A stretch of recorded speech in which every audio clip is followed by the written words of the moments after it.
اگر آپ نے ابھی تک ہمارا چینل سبسکرائب نہیں کیا تو ابھی سبسکرائب کریں اور بیل آئیکن کو کلک کر کے ہماری لیٹسٹ ویڈیوز کے بارے میں اپڈیٹ جانیں۔ بسم اللہ الرحمن الرحیم۔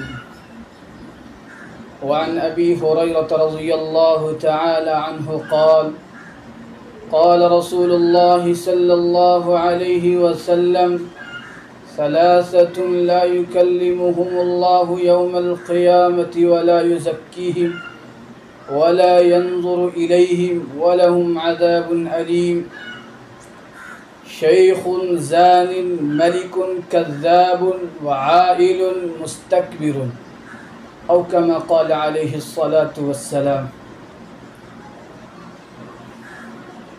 حضرت ابو ہریرہ رضی اللہ تعالی عنہ سے مروی ہے کہ نبی کریم علیہ الصلاۃ والسلام نے ارشاد فرمایا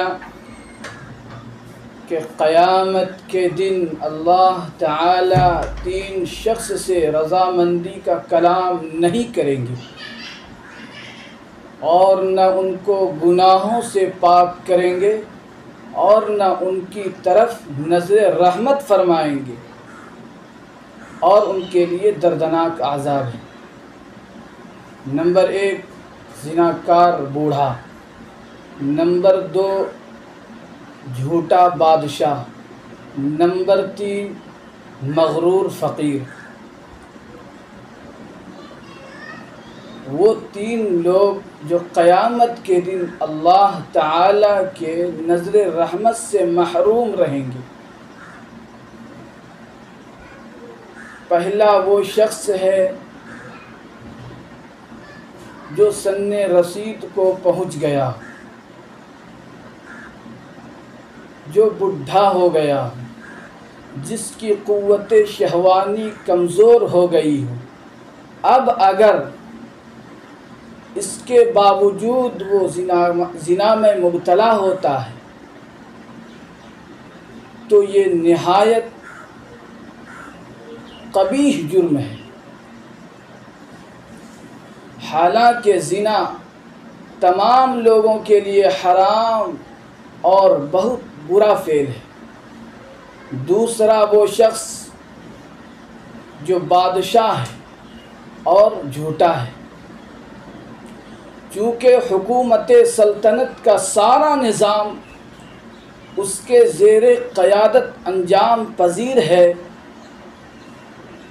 رعائی مصالح و مفاد کی رعایت اور مخلوق خدا کے معاملات کی ذمہ داری ہوتی ہے۔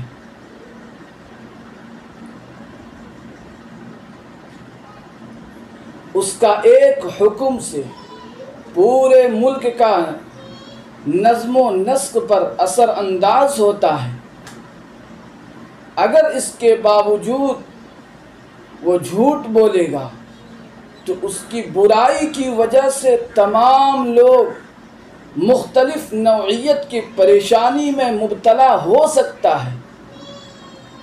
تو گویا اس کا جھوٹ بولنا ملک کے انتظام و انصرام کی درستگی اور استقامت کے لیے نہایت مضر اور مخل ہے۔ اسی وجہ سے اس کی زیادہ مذمت وارد ہوئی ہے۔ تیسرا وہ شخص جو فقیر ہے اور مغرور، حالانکہ مال و دولت کی قلت کی وجہ سے اس کے اندر تواضع ہونی چاہیے، وہ متواضع شخص ہوتا تو وہ تکبر کرتا ہے، جس کی وجہ سے اس کا تکبر کرنا نہایت برا ہوگا۔ بڑائی اللہ تعالیٰ کی چادر ہے۔ ایک حدیث پاک میں آتا ہے کہ رسول اللہ صلی اللہ علیہ وسلم نے ارشاد فرمایا کہ اللہ تعالیٰ فرماتا ہے کہ بڑائی میری چادر ہے اور عظمت میری لنگی ہے۔ جو شخص ان دونوں میں سے یا کسی ایک میں کھینچا تانی کرے، یعنی تکبر کرے گا اور بڑائی ہانکے گا، تو میں اس کو دوزخ میں داخل کروں گا۔